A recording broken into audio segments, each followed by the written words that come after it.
Bismillahirrahmanirrahim. Assalamualaikum warahmatullahi wabarakatuh. Halo adik-adik sekalian, para pejuang KSN dimanapun kalian berada. Bagaimana kabarnya pada pagi hari ini? Semoga kita semua dalam kondisi baik-baik saja di tengah pandemi COVID-19 ini. Jumpa lagi bersama saya Pak Jemi. Hari ini kita akan membahas soal-soal Olimpiade Biologi untuk bidang biologi sel dan molekuler untuk bagian ketiga. Nah, sebelum kita bahas soalnya, jangan lupa untuk di-subscribe channel saya, kemudian videonya di-like, komen, dan share ya. Terima kasih. Nah, langsung saja kita bahas soal-soalnya.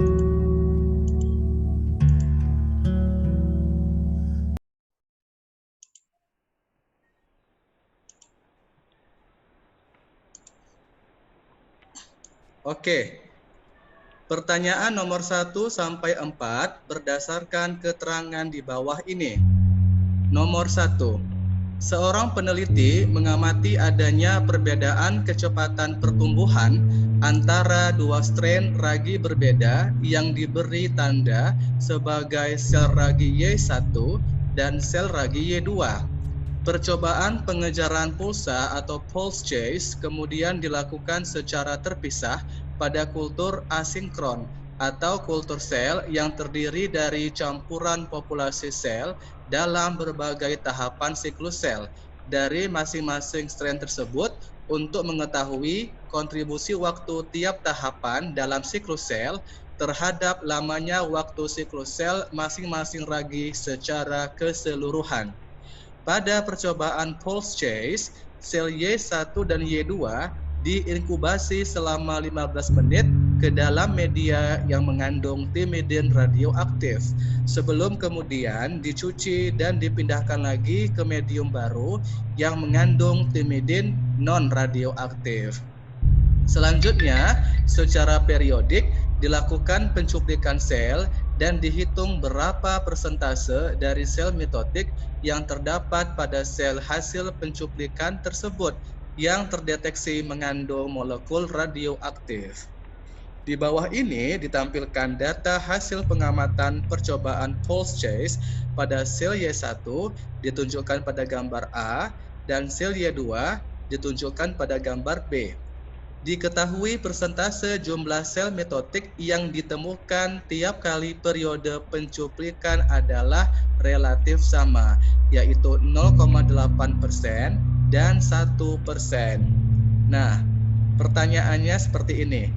Jika data kurva pertumbuhan yang dibuat terpisah menunjukkan bahwa sel Y1 dan sel Y2 mengalami peningkatan jumlah sel dari 106 menjadi 4106 berturut-turut setelah 38 jam dan 36 jam.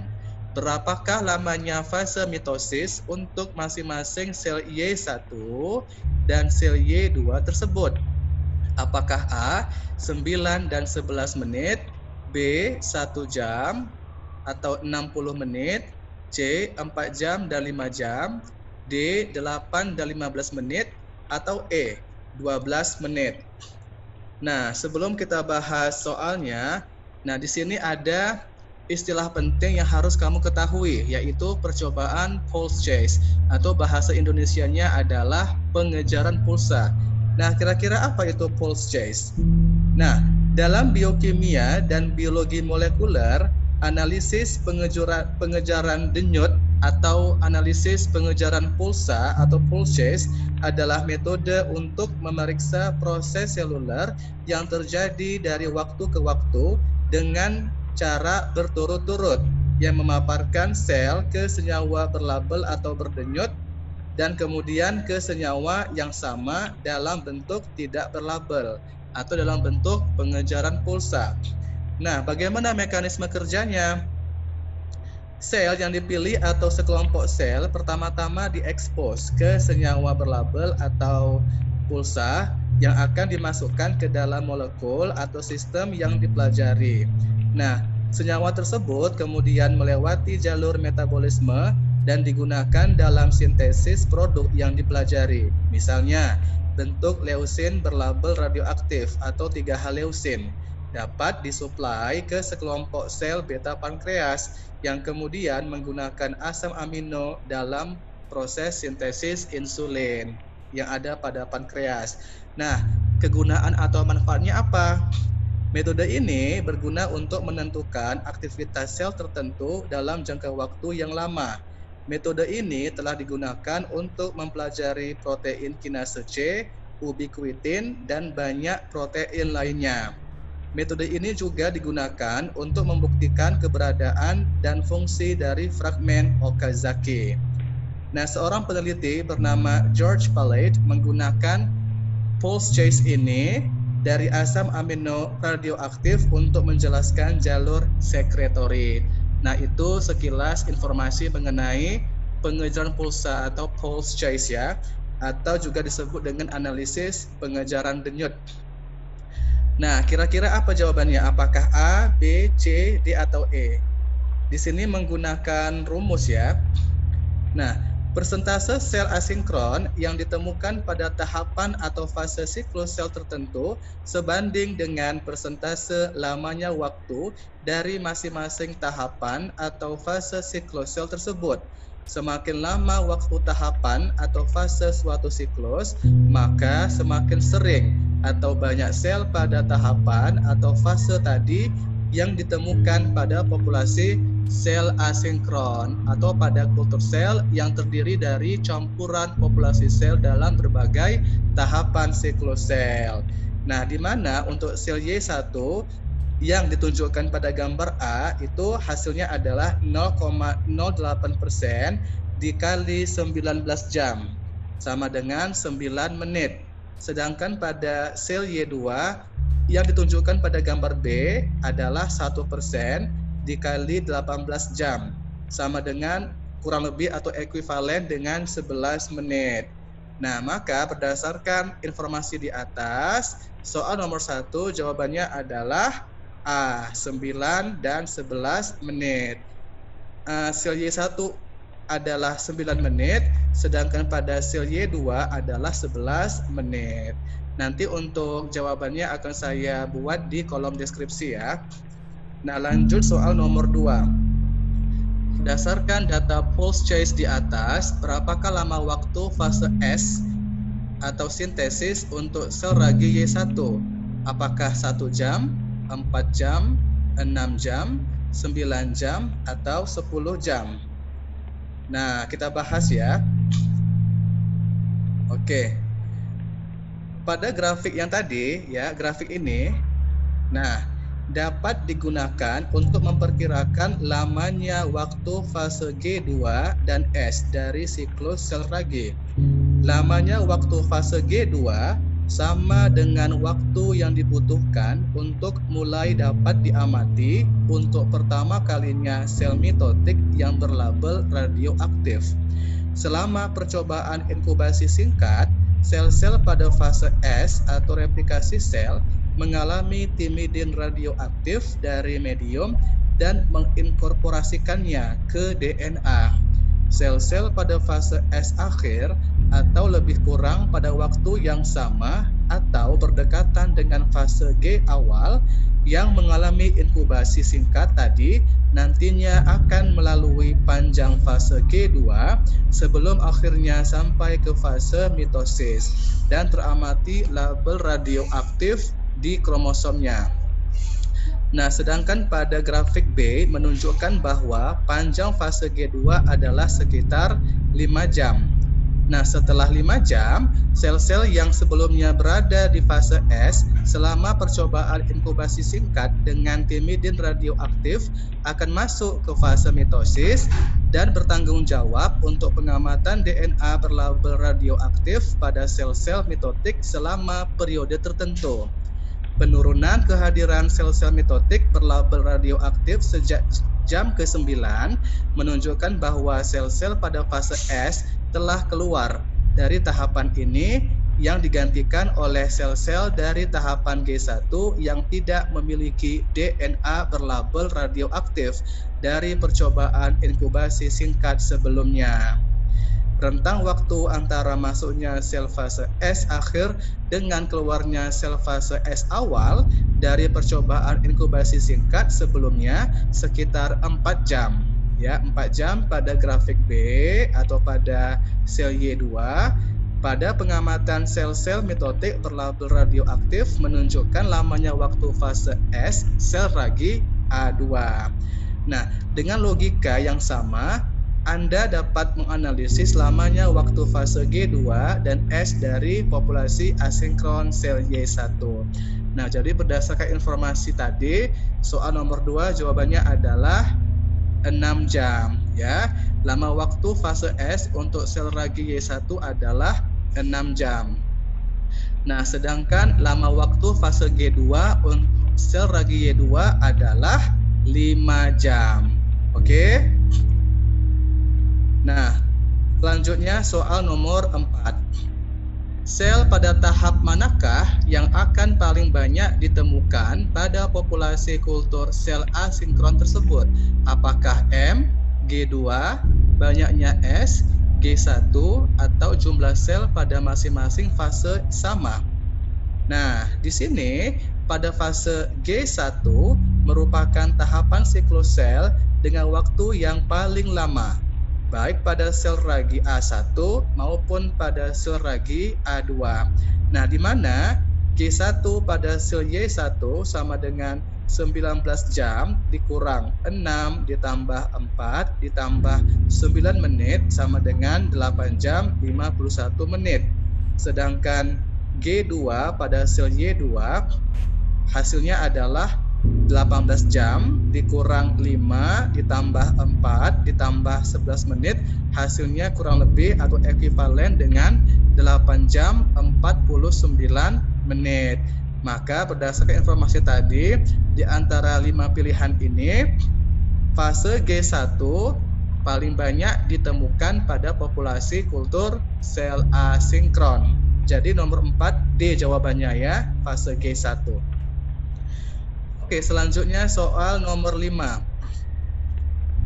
Analisis molekuler menunjukkan adanya mutasi atau penyimpangan pada gen DNA polimerase sel Y1 yang kemungkinan menyebabkan laju polimerisasi DNA-nya lebih rendah daripada sel Y2.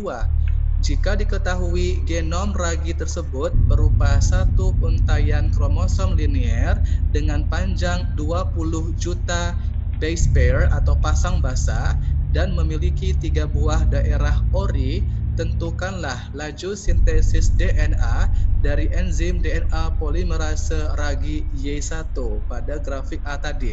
Apakah A 926 BP atau base pair per detik, atau B 347 BP per detik, atau C 232 BP per detik, atau 208 BP per detik, atau E 116 BP per detik. Nah, ini menggunakan kalkulasi ya atau perhitungan. Nah, kita bahas jawabannya. Nah, di sini yang ditanyakan adalah laju sintesis DNA dari enzim DNA ragi Y1 ya. Nah, berarti di sini kita bahas durasi waktunya. Durasi waktu fase S sel Y1 sama dengan durasi waktu replikasi DNA sama dengan 6 jam. Nah, coba kamu asumsikan bahwa daerah ori membagi DNA menjadi segmen yang sama panjangnya dan replikasi DNA terjadi dalam 2 arah sebagaimana ditampilkan pada diagram ini. Nah, ini diagramnya ya. Nah, ini merupakan replikasi DNA yang terjadi dalam 2 arah. Nah, di sini ada ori 1, ori 2, dan ori 3. Ini merupakan arah replikasinya. Ada yang ke sebelah kiri, ada yang ke sebelah kanan, ada yang saling bertemu ya, kiri kanan berjumpa di titik ini. Dan ini adalah masing-masing kilo base pair-nya ya. KBP adalah kilo base pair atau kilo pasang basa. Nah, jadi karena replikasi DNA berjalan paralel, lama waktu replikasi DNA sama dengan lamanya waktu yang diperlukan untuk mensintesis segmen terpanjang. Nah, kecepatan sintesis DNA oleh DNA polimerase adalah 5.000 kilo base pair per 6 jam tadi, sama dengan 5 juta base pair per 21.600 detik. Nah, tadi kan 5.000 kilo base pair, ini kilonya kita ubah ke base pair. Kilo kan 1.000 ya. Berarti di sini 5.000 dikali 1.000, hasilnya 5 juta. Jadi 5.000 kilo base pair ini sama dengan 5 juta base pair. Nah, dibagi 6 jam itu kita konversikan ke detik atau second. Hasilnya adalah 21.600 detik. Berarti 5 juta base pair dibagi 21.600 detik sama dengan 232 base pair per detik. Apakah ada jawabannya di pilihan? Nah, jadi soal nomor 5 jawabannya adalah C, 232 base pair per detik. Ingat ya, kilonya kamu ubah ke base pair, kemudian apabila ditanya detik, maka jamnya kamu ubah dulu ke detik. Nah, semoga kamu paham sampai di sini ya. Oke, selanjutnya kita bahas soal nomor 6. Nah, di bawah ini ditampilkan urutan atau sequence transkrip RNA pendek yang mengkode suatu peptida lengkap dengan panjang 9 asam amino. Nah, ini untuk soal nomor 6 dan nomor 7 ya. Nah, ini adalah urutan transkrip RNA-nya. 5 aksen AUU, GGC, AAA, CAA, UJG, AGA, UUU, UGC, AUG, UAG, 3 aksen. Nah, berdasarkan data di atas, tentukanlah urutan atau sequencing peptida yang dikode oleh transkrip di atas. Apakah A, MG, KQSRPCM, atau B, MCPRS QKGI, C, MGKES RPCM, atau D, VGKES GFHA, atau E, IGKQ SRPCM. Nah, kita bahas dulu ya.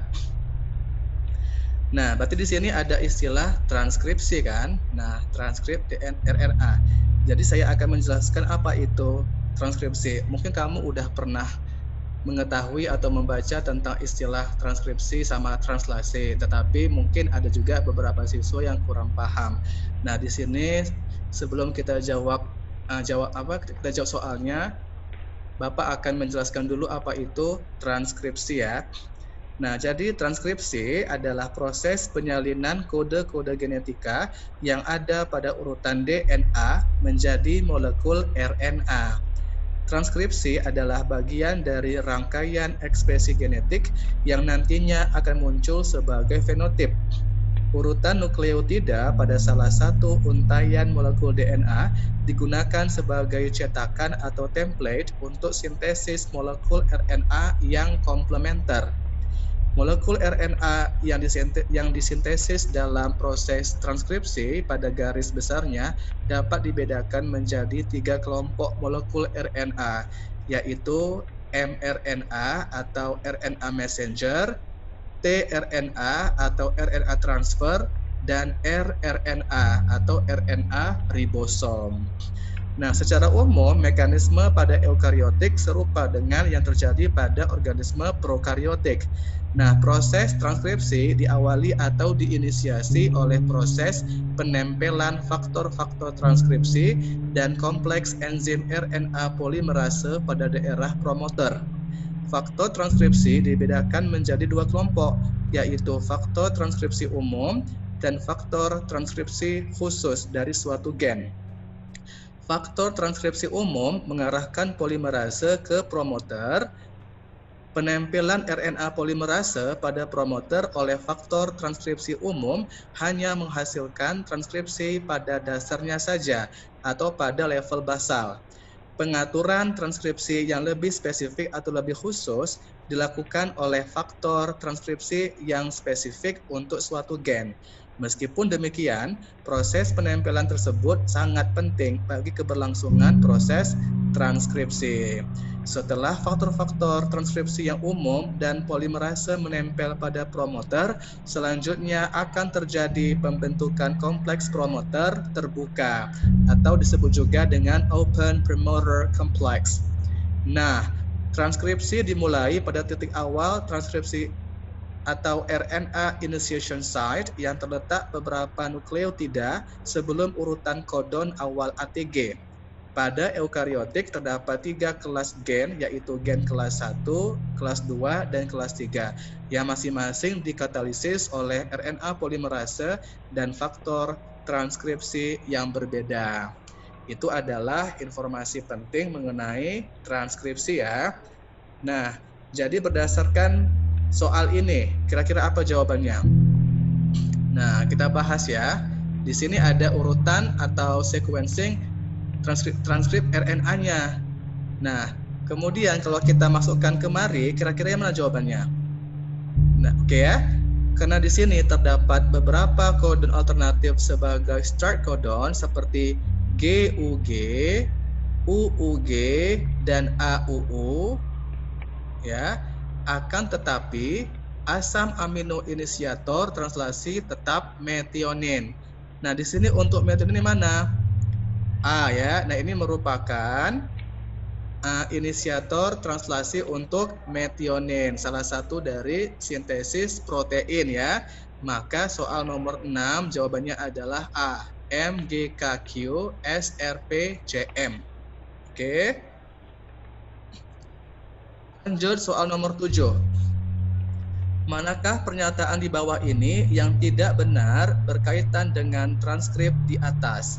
Apakah A, proses transkripsi baru bisa dimulai ketika RNA polimerase membaca urutan kodon start?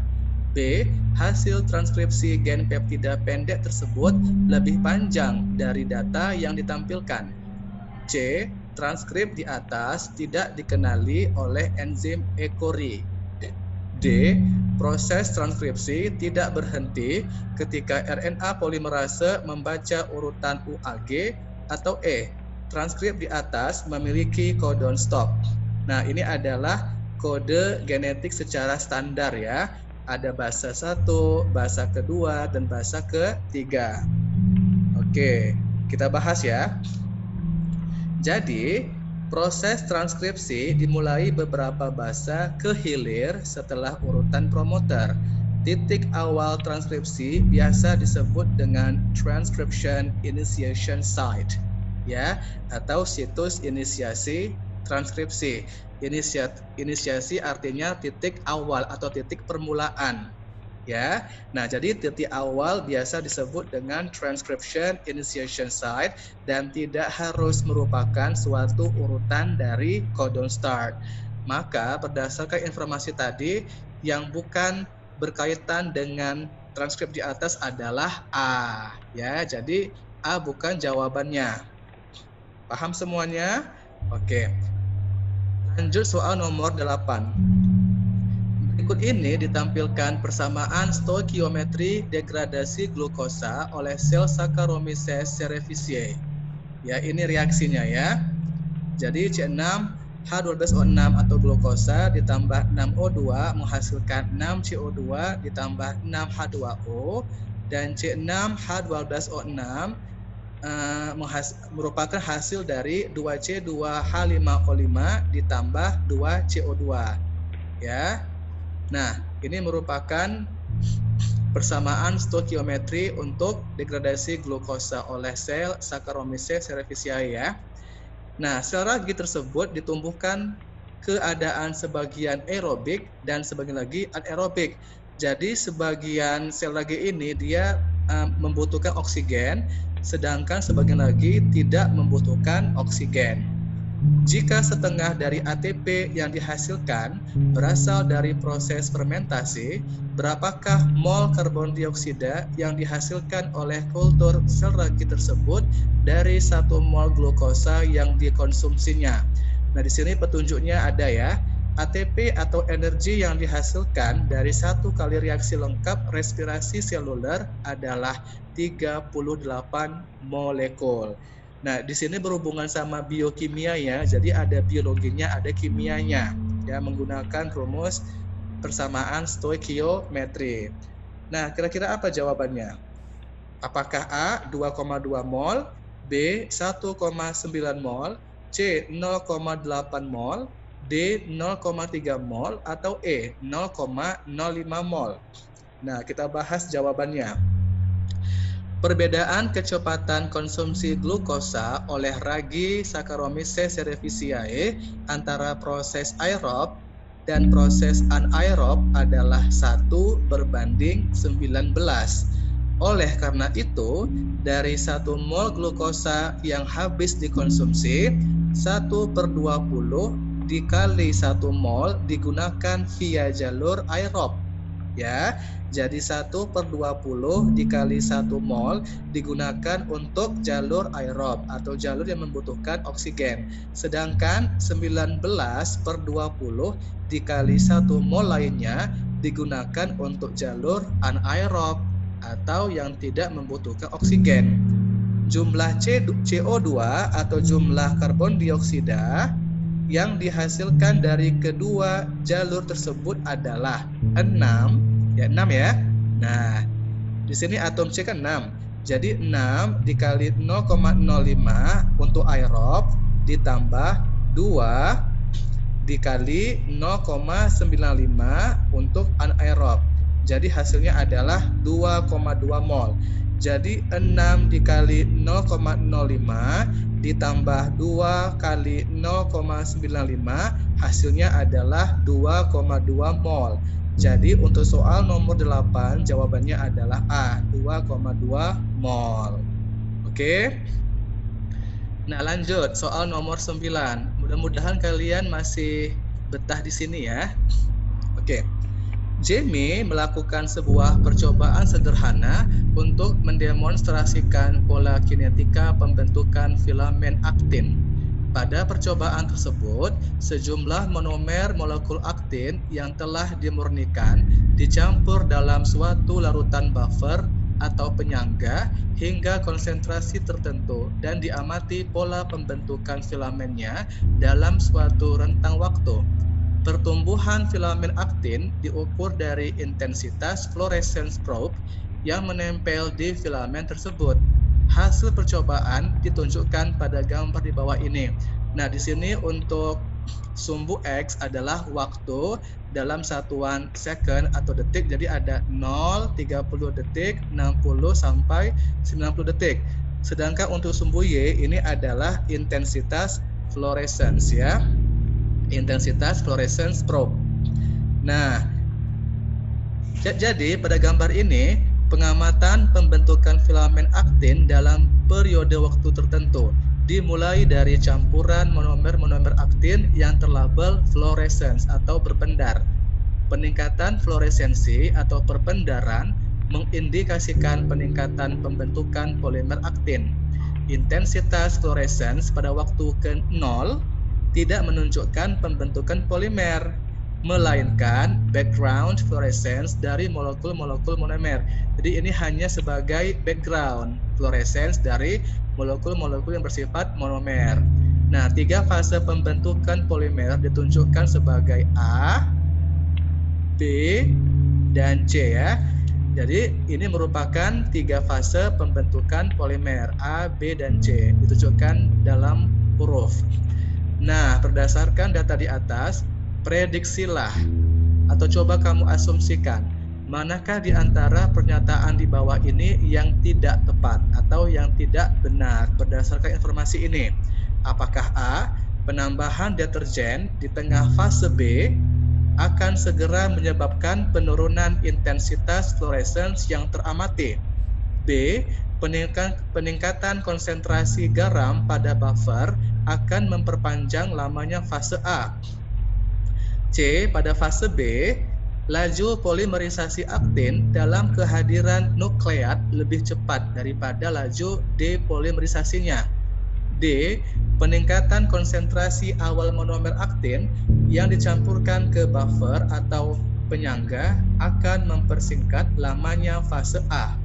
Atau E, penambahan molekul aktin baru ke dalam campuran pada fase C akan kembali meningkatkan pembentukan filamen aktin. Nah, jadi berdasarkan informasi ini, manakah jawaban yang tidak benar atau yang tidak tepat? Nah, kita bahas dulu ya. Oke. Sebetulnya, pembentukan filamen aktin merupakan suatu proses yang dinamis, di mana sepanjang waktu selalu terjadi proses polimerisasi dan depolimerisasi oleh monomer aktin pada filamen yang sedang tumbuh. Pertumbuhan filamen akan terjadi jika laju polimerisasi lebih tinggi daripada laju depolimerisasi, dan begitu pula sebaliknya. Adapun laju polimerisasi sendiri dapat dipengaruhi oleh berbagai kondisi reaksi, di mana proses tersebut terjadi. Peningkatan konsentrasi awal molekul aktin akan mempercepat pembentukan nucleate core atau inti nukleat bagi pembentukan filamen aktin sehingga dapat mempersingkat durasi pada fase A. Oke. Cara yang lain dapat digunakan untuk mempersingkat durasi fase A adalah dengan meningkatkan konsentrasi garam di larutan. Oke, peningkatan konsentrasi garam akan meningkatkan interaksi antar unit molekul aktin. Proses rekrutmen air oleh garam akan mempermudah molekul aktin untuk saling berinteraksi sehingga mempercepat terbentuknya nukleat untuk proses polimerisasi. Pembentukan polimer atau nukleat aktin di akhir fase A atau di awal fase B akan meningkatkan waktu retensi unit aktin dalam polimernya, atau secara sederhana dikarenakan banyaknya interaksi dalam polimer yang mempertahankan tiap unitnya untuk berada di sana. Waktu retensi yang lebih lama dari unit-unit aktin yang terinkorporasi ke dalam filamen daripada waktu tiap unit untuk terdepolimerisasi menyebabkan terjadinya pertumbuhan filamen aktin selama fase B. Semakin menurunnya jumlah monomer aktin bebas di larutan selama reaksi polimerisasi akan menyebabkan laju inkorporasi molekul ini juga akan menurun. Nah, sedangkan pada fase C ini menandai tercapainya suatu titik di mana nilai konsentrasi monomer dan polimer aktin yang hadir di larutan mendukung terjadinya kesetimbangan reaksi polimerisasi dan depolimerisasi. Tidak ada peningkatan intensitas fluorescence yang teramati selama pada fase C ini.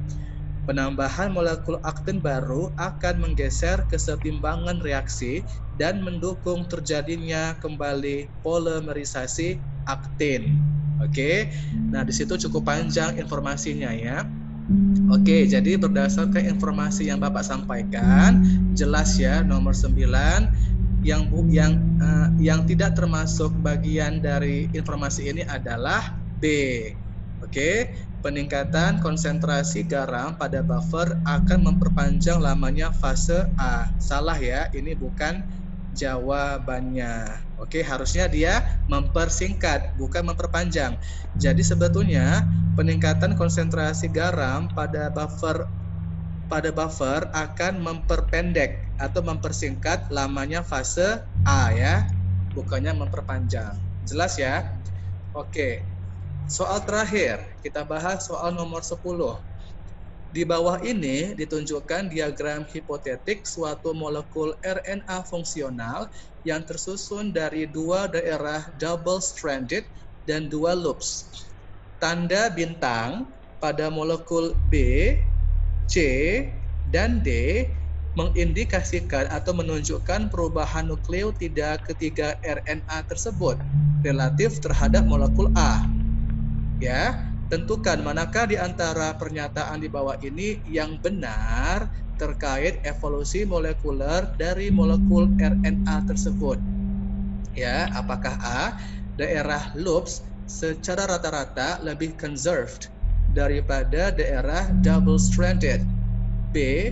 Daerah loops bagian bawah kemungkinan memiliki fungsi yang lebih penting pada molekul RNA tersebut daripada daerah loops bagian samping.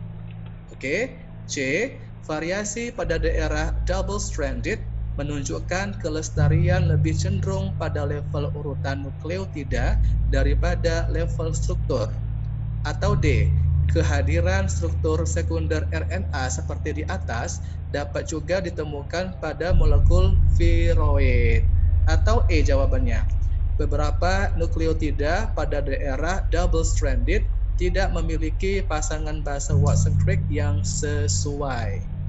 Nah, jadi berdasarkan informasi ini, manakah pernyataan yang benar atau yang tepat terkait evolusi molekuler dari molekul RNA fungsional? Oke, nah kita bahas jawabannya.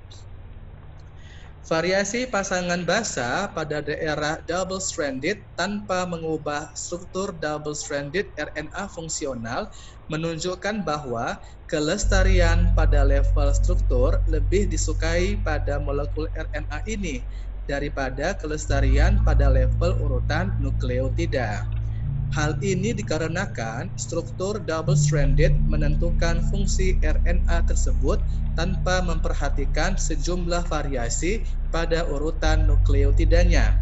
Sejumlah daerah pada RNA yang diberi tanda dot atau tanda titik menunjukkan kehadiran pasangan basa nukleotida yang berbeda dengan konsep pasangan basa oleh Watson dan Crick. Maka jelas di sini jawaban yang benar adalah E. Beberapa nukleotida pada daerah double-stranded tidak memiliki pasangan basa yang sesuai dengan Watson dan Crick. Oke, jadi nomor 10 jawabannya adalah E.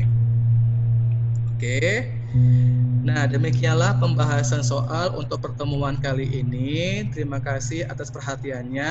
Apabila ada pertanyaan dari adik-adik sekalian, dari para pejuang KSN, nah bisa kalian tanyakan di kolom komentar. Silakan diketik pertanyaannya di kolom komentar. Mungkin ada pembahasan yang kurang jelas, nanti akan saya jelaskan dan akan saya jawab pertanyaan dari kalian semuanya. Oke, terima kasih atas perhatiannya. Wassalamualaikum warahmatullahi wabarakatuh. Sampai jumpa pada pertemuan berikutnya.